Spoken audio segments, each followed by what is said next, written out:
Tuh, ada banyak yang merah-merah di jalan itu bekas.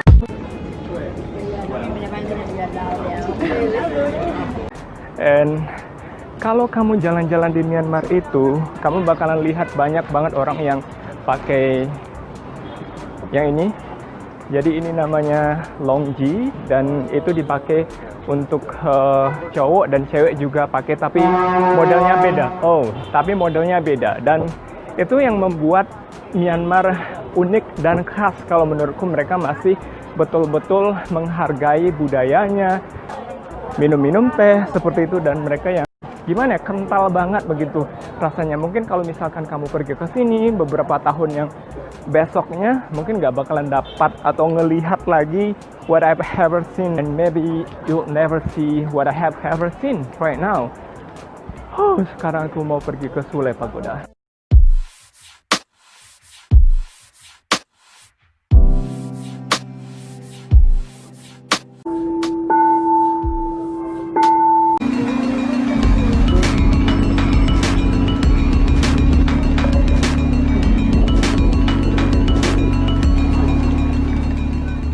Sebenarnya dengan berjalan kaki di pusat kota aja, jadi patokannya kamu bisa mulai dari Sule Pagoda, kamu cukup jalan kaki aja, kamu nanti bakalan nemuin banyak-banyak hal yang menarik seperti kebiasaan penduduknya di sini yang mungkin masih banyak pakai longgi, pakaian tradisional, kemudian juga banyak yang kalau ngerokok, mungkin orang di sini nggak banyak yang ngerokok, tapi mereka suka sirih. Jadi kalau misalkan kamu ngelihat ada banyak yang merah-merah di jalan itu bekas ludahan sirihnya mereka.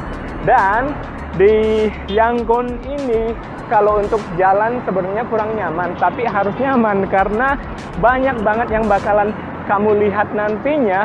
Dan untuk menyeberang jalan aku rasa lumayan susah ya, nggak separah di Vietnam ya kalau di sini untuk arus lalu lintasnya. Dan sekarang aku udah ada di, sepertinya ya, ini taman dan ada acara di sini, dan sekelilingan ini banyak bangunan-bangunan yang tua. Ini bangunan bekas kolonial dulu, banyak sih. Satu hal yang perlu kamu coba ketika jalan-jalan di Yangon ialah jalan kaki di sekitaran pusat kota sambil menyusuri gang ataupun blok pertokoan yang lokasinya dekat Sule Pagoda. Akan ada banyak hal yang membuatmu berdecak kagum atau terheran-heran. Memang Myanmar sangat kaya dengan budaya karena lokasinya berada di perbatasan Asia Tenggara dan Selatan. Mulai dari kulit kuning langsat sampai dengan berkulit gelap bercampur di sini, menjadikannya pandangan yang sangat menarik. Tapi apapun itu, yang aku lihat masyarakat di sini hidup dengan harmonis. Di sekitaran Sule Pagoda saja ada terdapat beberapa rumah ibadah pemeluk agama lainnya seperti gereja, masjid, dan juga Hindu Temple. Indah. Dari kawasan Sule Pagoda, aku lanjut ke Shwedagon Pagoda, letaknya sekira 4 km. Aku gunakan bus nomor 36 dan harganya cuma 200 kyat. So, sekarang kita di Sunday Corner karena aku lahirnya di hari Minggu, dan kalau misalkan kamu bathing the Buddha atau mandikan kepala Buddha itu dengan air itu di hari kelahiranmu, maka dipercaya kamu akan mendapatkan keberuntungan yang baik. Betul, let's try it.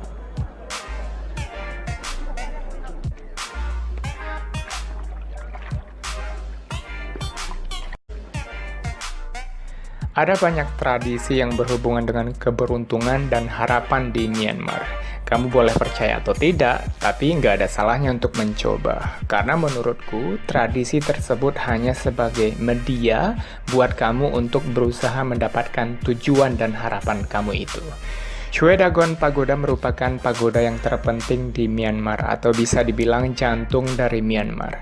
Hampir seluruh bagian pagoda ini dilapisi emas yang makin bertambah lapisannya. Karena tradisi memberikan emas ke pagoda sudah menjadi tradisi yang menjalar di Myanmar. Untuk bangunan stupanya dilapisi emas asli, kemudian permata, batu delima, dan elemen-elemen lainnya. Wow! Myanmar memang sangat kaya dengan emas dan hasil bumi serupa lainnya. Kalau kamu sadari akan selalu ada 4 pintu di setiap pagoda di Myanmar, dan ini melambangkan 4 Buddha, dan juga ada bagian dari pagoda ini yang hanya boleh dimasuki oleh lelaki Myanmar saja. Dari Shwedagon Pagoda, aku lanjut ke Kandauji Lake. Danau ini nggak jauh dari Shwedagon, sekira 3 km, dan aku ke sana pakai taksi, karena kurang suka dengan supir bus di sini yang suka ugal-ugalan. Aku bayar taksi cuma 2.000 kyat dan biaya masuknya 300 kyat dan tempat ini cocok sekali buat nikmati sunset. Setelah sarapan di hotel, aku sempatkan untuk coba minum teh di pinggir jalan sambil makan prata. Aku lanjut jalan kaki aja sekitaran hotelku dan banyak banget bangunan-bangunan tua dengan arsitektur Eropa di sini. Lanjut jalan kaki ke Bojok Market. Di pasar ini umumnya dijual perhiasan dan souvenir. Atau kamu juga bisa ke New Bojok Market yang ada di seberangnya yang lebih modern. Atau kamu juga bisa ke mall yang ada di sebelahnya. Jadi tinggal pilih. Kalau kamu punya waktu lebih, aku sarankan untuk coba naik kereta komuter Yangon dan rasakan sensasi lokalnya. Atau kalau kamu punya waktu 3 hari atau lebih, aku sarankan untuk sempatkan kunjungi Golden Rock Pagoda yang letaknya sekira 3 jam dari Yangon. Kamu harus nginap at least 1 malam di sana biar nggak capek. Sedikit highlight untuk Yangon yang perlu kamu tahu. Dari airport ke kota sebenarnya kamu bisa ambil airport bus yang beroperasi dari jam 5 pagi sampai 10 malam yang tersedia setiap 15 menit dan harga tiketnya cuma 500 kyat atau sekira Rp5.000 untuk 1 jam perjalanan. Kamu bisa stop di dekat Sule Pagoda di mana letak hotel dan wisata kebanyakan. Kalau kamu mau pakai taksi, harganya 12.000 kyat, atau juga bisa pakai Grab. Taksi di Yangon nggak ada yang gunakan meter, dan kadang drivernya suka ugal-ugalan. Jendelanya akan dibuka dan AC nggak akan nyala. Juga beberapa mobilnya bau kurang enak, dan kamu nggak akan tahu mana mobil yang baunya kurang enak dan mana yang enggak sebelum kamu duduk dan mencium bau-bau itu. So, good luck! Pilihan yang paling baik sebenarnya ialah Grab, yang baru aja tersedia di Myanmar semenjak tahun 2017. Harganya cuma sedikit lebih mahal dari taksi konvensional, tapi dijamin kamu nggak akan nemui mobil yang baunya kurang enak, dan tentunya drivernya akan nyalain AC.